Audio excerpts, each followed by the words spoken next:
my name is Nidhi and welcome back to my channel. So this is the belated Sunday series which I was supposed to release the last Sunday. However, I couldn't, and also I didn't want to do it because a lot of you asked me a lot of interesting questions on my Instagram through the Ask Me Anything thing that we were doing on Instagram, and I thought that I'm going to wait for a while to get a few more questions and I'll put all of them together and I'll do this video for you guys today.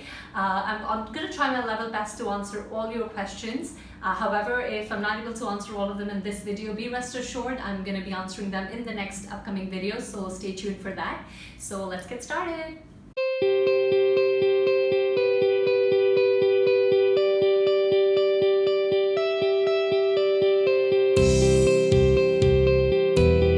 Questions that actually came up from a lot of you were regarding the medical rounds, and as I said, I'm going to be making a separate video on the medical rounds.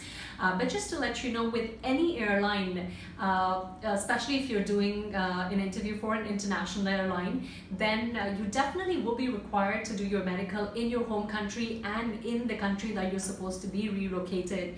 For example, for Singapore Airlines, if you're applying from maybe say Indonesia, you have to do your medicals in Indonesia, and then you will also have to do your medicals in Singapore, because for any country to be able to apply for the employment pass for you when you're relocating to that particular country, especially when you're flying for an international airline, they need you to do regular medical tests because they have to make sure that you're physically fit. Now, usually these medical tests, the results will come out in a few weeks, and there is a slight possibility that even though you would clear your medicals in your home country, you might not be able to clear your medicals in the country that you will be relocated to. Again, this is something that you have to accept because this is a medical thing. Sometimes the medical results are confidential as well. The company will not share it with you or tell you as to why you're not eligible to be employed with them, even though you clear all the interview rounds. So I'm going to make a separate video basically where I'm going to talk about what are some of the medical tests that most of the airlines do.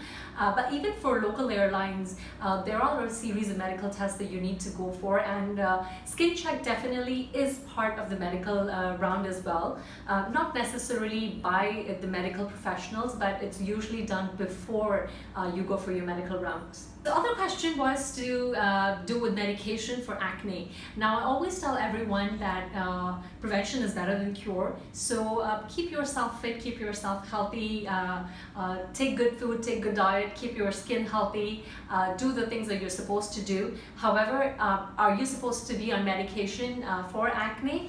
Well, if your acne is really, really bad, there will be times that the doctors might ask you to go on medication. Like I remember when I was flying with Singapore Airlines, one of the girls had really bad acne breakouts, and she had to go see a dermatologist, and the dermatologist basically asked her to be on contraceptive pills, which she didn't really want to do, but then she did it for a short while because birth control pills actually are really a great way to clear up your skin.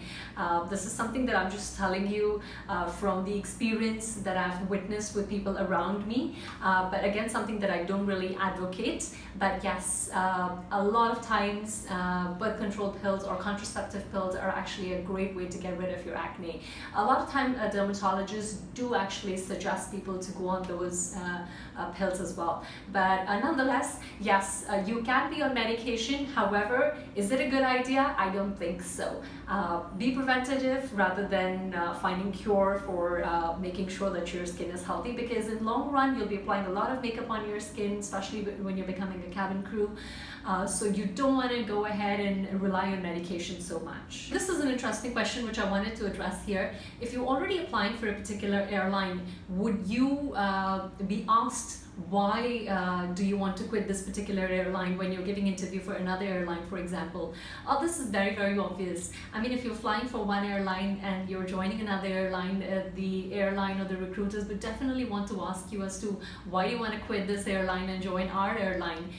So obviously you have to give them the reasons that you have, and one of the best ways to answer this question is basically by telling what is so amazing about this particular airline that you want to join. So for example, if you're already flying for Indigo and you already know that it's an amazing airline to fly with, what makes you join Singapore Airlines? So you basically have to tell them that I love the way Singapore Airlines handles its customers. I love the way the crew are being trained. I love the professionalism overall that is being displayed by the cabin crew of Singapore Airlines, and I would definitely want to be part of this team.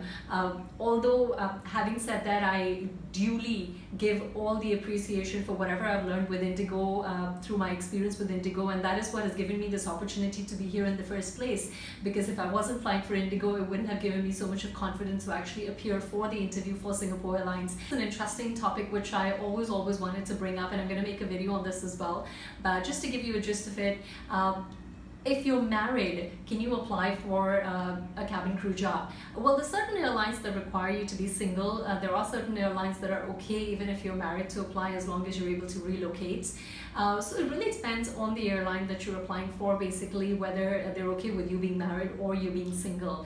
However, having said that, yes, during the course of flying with a particular airline, again, they have certain restrictions in terms of whether you can get married or you cannot get married, or whether you can get pregnant or you can't get pregnant. So these are some of the small nitty-gritties that you might have to look into before you actually join a particular airline. Okay, another interesting question that a lot of people ask me a lot of times is this job safe? And I wanted to make another video on this, but I just want to highlight this here. Actually, if you honestly ask me, job safety comes from who you are and how you present yourself. Yes, we do travel a lot to a lot of different countries, and yes, I've been pickpocketed before. Yes, I've been in situations where there has been emergency on flight. Yes, I've been in situations before where I'm in a country all by myself and I'm like not sure how to go about getting things done. So this is something that you will learn along the way. But of course, the job itself is not unsafe.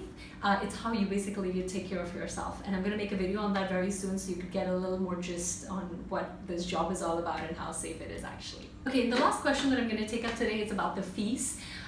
Definitely a lot of airlines, most airlines actually do not have any training fees that they ask you up front, but there are certain airlines that do ask you for training fees. And it really depends on the airline. Singapore Airlines in particular do not ask you to pay any training fees at the moment. And of course, there are certain restrictions in terms of the bonded contract and the non-bonded contract. So I just want to clarify this here, because a lot of you asked me this question from my last Ask Me Anything. As I said in my last video, that Singapore Airlines has a 2-year bonded contract, which means that you cannot leave before 2 years. If you do, you have to pay them a sum of money. However, the actual contract that you'll be signing with them will be 5 years, which means one contract is for 5 years. You're allowed to fly with them for 5 years, and after 5 years, they will be reviewing your performance, and then they will be reviewing or renewing your contract based on your performance. But having said that, of course, they can ask you to leave anytime based on your disciplinary record. And what I mean by the 2-year contract is that out of these 5 years, if you choose to leave them before 2 years, then you will have to pay them a sum of money, because 2 years is your bonded contract with them. So I hope I was able to answer a few of your questions from the last time that you guys had asked me. And as I said, I'm going to be making lengthier videos on a few of the topics, because I think they need a little more attention than the others. And we'll be right back with them very, very soon. In the meantime, for all of you who've been going for your interviews, all the best. And do not forget to subscribe to the channel. If you like what I've shared, do share it with your other friends as well. And stay tuned, keep watching the videos. And in the meantime, stay handsome, stay pretty, and I love you guys.